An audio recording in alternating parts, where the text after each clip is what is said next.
তার মনে হয়তো আমি জায়গা করে নিতে পারিনি, কিন্তু তার ব্লক লিস্টে আমার জায়গাটা ঠিকই হয়ে গেছে, যেখানটায় আমার থাকার কথা ছিল তার মনে। কিন্তু দেখেন আজকে ভাগ্যের কি নির্মম পরিহাস, আমার জায়গা হয়ে গেছে তার ব্লক লিস্টে। একটা সময় মনে হয় তার সাথে পরিচয় না হলে হয়তো ভালো হতো, এই দুঃখ কষ্ট যন্ত্রণাটা আর পেতে হতো না। ভালোবাসার মানুষকে হারানোর যে তীব্র যন্ত্রণা, সেটা আমি হারে হারে উপলব্ধি করতে পারছি, কারণ আমি তাকে হারিয়ে ফেলেছি। তাকে ভালোবেসেছিলাম আমি সারা জীবনের জন্য, কিন্তু সে আমাকে ভালোবেসেছে ক্ষণিকের জন্য, তাই আজকে আমি তাকে হারিয়ে ফেলেছি।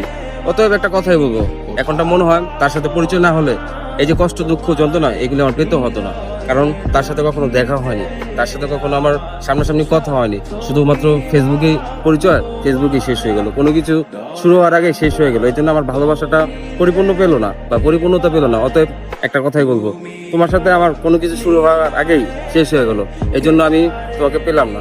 আসলে তুমি আমার সারা জীবন ভালোবাসার মধ্যে থেকে যাবে, তোমাকে চাইলে আমি কখনো ভুলতে পারবো না।